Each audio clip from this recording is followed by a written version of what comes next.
Assalamualaikum warahmatullahi wabarakatuh. Kami dari kelompok 5 akan melakukan wawancara dengan tema politik dalam Islam. Perkenalkan, nama saya Rizky Joni Hari. Saya lalu Muhammad Abdul Hayy. Saya Muhammad Robi Gunan Saputra. Saya Dwi Sukriyati. Saya Olivia Hayatunupur. Saya Nafita Sari. Saya Julianti.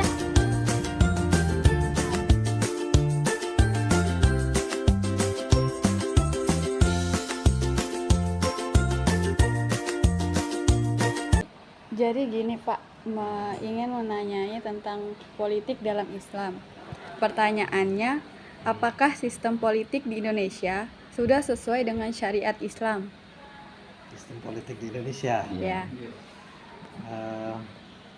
Kita harus lihat sistem politik syariat Islam dulu barangkali ya. Ya. Sistem politik di syariat Islam itu menggunakan syuro, ya, dewan syuro. Jadi orang-orang yang ahli, ya, orang-orang yang pakar di bidang agama atau ahli di bidang yang lain yang kaitannya dengan kemaslahatan umat, ya, itu dikumpulkan, kemudian itu yang menentukan kebijakan, ya. Jadi itu yang menjadi dewan permusyawaratan lah ya yang di negara Islam. Jadi kalau sistem Islam dulu kita lihat pertama kali di zaman Rasulullah SAW, ya. Jadi Rasulullah SAW dalam menangani permasalahan umat itu, beliau mengajak para sahabatnya untuk berunding gitu. Padahal beliau dengan mudah minta pertolongan Allah, langsung dapat wahyu, ya, langsung dapat petunjuk, tapi tetap dalam keistimewaan beliau sebagai utusan Allah, tetap beliau meminta pandangan para sahabat. Beliau bertanya pada Abu Bakar, beliau bertanya pada Umar, bagaimana pendapat kalian gitu, tentang hal ini hal itu. Jadi itu sebagai contoh, ya, yang harusnya menjadi tauladan untuk kaum muslimin, ya. Jadi melihat seperti apa sih Nabi, begitu. Kemudian itu diteruskan oleh sahabat beliau setelah beliau wafat. Jadi Nabi SAW meninggal, kepemimpinan dilanjutkan oleh Khalifah Abu Bakar yang waktu itu terpilih, ya, dari para sahabat yang ada saat itu, dari kalangan muhajirin, orang-orang yang berasal dari Mekah yang hijrah ke Madinah, sama tokoh-tokoh yang ada di Madinah. Sempat tokoh dari Madinah itu mau mengangkat salah satu dari mereka untuk memimpin umat Islam saat itu, tapi di sana dilihat oleh sahabat dari kelompok muhajirin, ya, dari Umar, dari Abu Bakar, melihat ini ada sesuatu yang kurang bagus ini untuk dilihat oleh umat gitu, ya. Kok ada kepemimpinan tiba-tiba gitu. Nah, jadi waktu itu akhirnya dibuat rembuk, ya, musyawarah. Akhirnya terpilih yang paling senior di sana, yang paling dekat dengan Rasulullah, itu yang diangkat sebagai presiden saat itu, ya, ibaratnya. Jadi sebagai pemimpin kaum muslimin. Jadi langsung semua, begitu Abu Bakar diangkat menjadi khalifah, semua langsung tunduk, ya, langsung berbaiat, ya, saya taat, saya ikut semua. Jadi yang tadinya ada keinginan untuk jadi pemimpin itu tidak ada, ya. Jadi langsung semua bersatu di bawah kepemimpinan Abu Bakar As-Siddiq. Nah, itu Abu Bakar itu orang yang paling dekat dengan Rasulullah. Beliau paling bertakwa, paling tahu tentang Islam, ya, sahabat Nabi yang paling dekat. Nah, itu yang menjadi pemimpin. Kemudian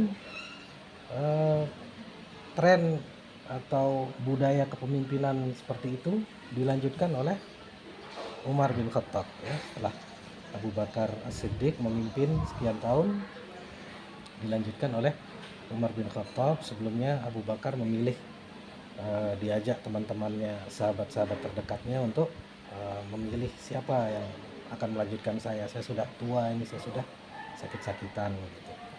Nah akhirnya karena ndak kunjung mufakat itu di antara para sahabat itu untuk menunjuk siapa, semua bilang saya nggak mau jadi pemimpin, saya nggak mau, kamu lebih berhak, kamu gitu. Jadi semua saling melempar gitu, nggak mau jadi pemimpin. Malah aneh kan ya, kalau zaman sekarang kan wah kalau bisa dia sikut temannya supaya dia yang jadi pemimpin gitu kan. Lomba-lomba. Ya rebutan gitu. Nah kalau ini enggak, waktu itu semua jangan saya pilih sih, pilih gitu. Tapi ternyata ya sudah enggak terjadi kesepakatan. Abu Bakar yang menunjuk, sudah Umar sudah, engkau sahabat. Jadi dinilai oleh Abu Bakar, Umar ini yang paling pantas untuk jadi pemimpin. Ya sudah Umar karena ditunjuk seperti itu, ya beliau siap gitu. Kemudian Abu Bakar meninggal, Umar langsung digantikan. Nah, jadi seperti itu ya, kita lihat contoh-contoh generasi yang terbaik melakukan bagaimana memimpin bangsa itu dengan cara memilih orang-orang yang tepat, orang-orang yang terbaik, orang-orang yang paling bertakwa, itu yang dipilih untuk menjadi pemimpin.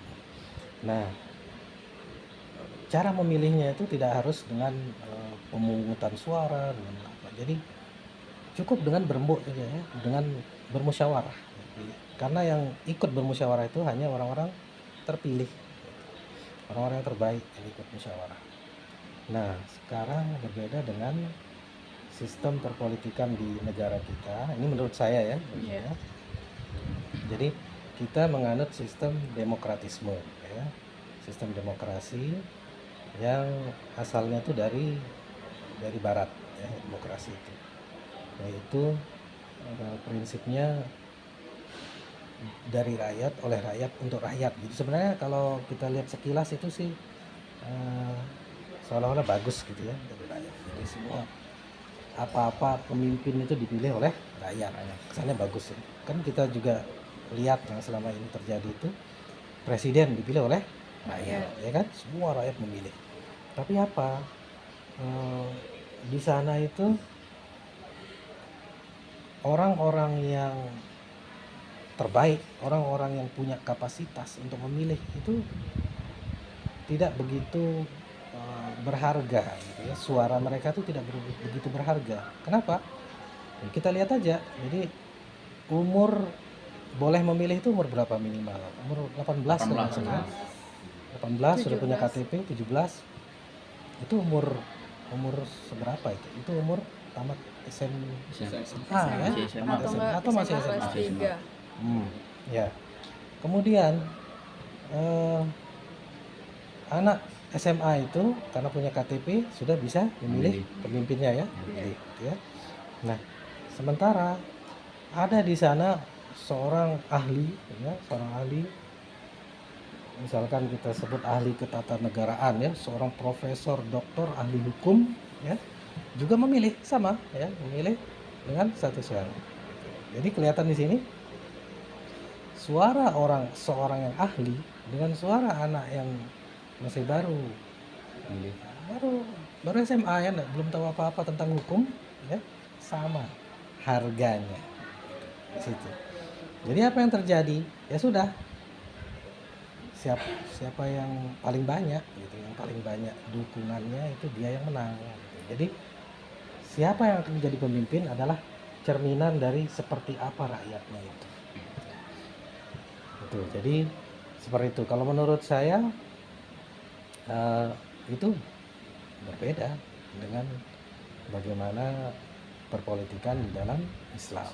Itu berbeda. Kalau dalam Islam seperti tadi, jadi memang orang-orang yang terbaik, yang memang orang-orang itu layak untuk memimpin itu langsung diajak untuk berdiskusi untuk menentukan siapa pemimpin. Nah, sementara kalau rakyat jelata ya sudah, ya nggak apa-apa, nggak usah ikut memikirkan, nggak usah ikut secara teknis langsung menentukan siapa pemimpin itu, karena berbeda ya cara berpikirnya orang yang sudah sudah punya pengalaman, ahli, itu berbeda cara berpikirnya dan dia orang yang bertakwa. Jadi satu poin itu yang kita belum lihat gitu. Jadi anggota Dewan Permusyawaratan itu haruslah orang-orang yang paling bertakwa, paling bertakwa di antara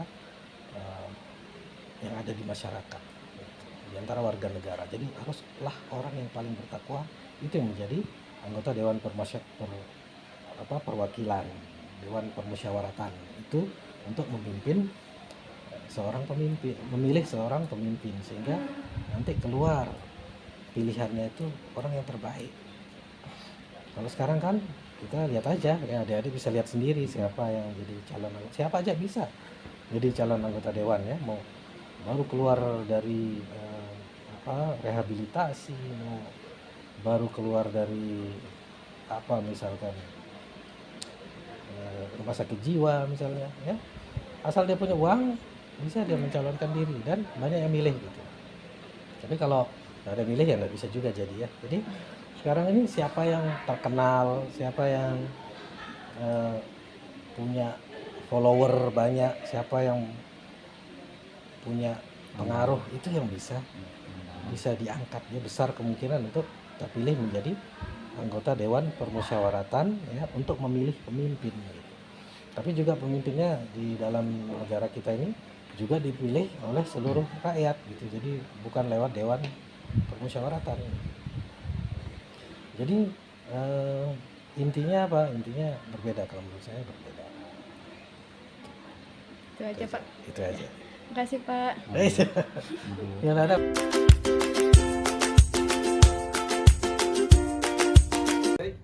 Kita mau bertanya tentang teori politik dalam Islam. Yang pertanyaannya ini dalam berpolitik, apakah perlu kita memahami ilmu psikologi, antropologi dan sosiologi? Mungkin menurut saya di sini karena ketiga hal ini itu sifatnya berkaitan ya. Jadi menurut saya ketiga ilmu ini sangat penting gitu. Pertama itu antropologi, terus psikologi, antropologi dan sosiologi. Jadi dalam ilmu psikologi ini kita mempelajari tentang perilaku, tentang sifat, tentang kebiasaan dari orang tersebut. Terus juga yang kedua itu ada antropologi. Di sini kita juga mempelajari tentang hampir sama dia dengan psikologi, dan kita juga harus mempelajari tentang ilmu bersosial kita, bagaimana cara kita berkomunikasi dengan orang dalam berpolitik, bagaimana cara kita berinteraksi dengan orang agar kita bisa meyakinkan orang sebagai daya jual kita di dalam berpolitik, agar kita itu mendapat kepercayaan dari orang. Jadi ketiga ilmu ini sangat berpengaruh dan perlu sekali dalam kita berpolitik. Mungkin cuma itu sih pandangan dari saya.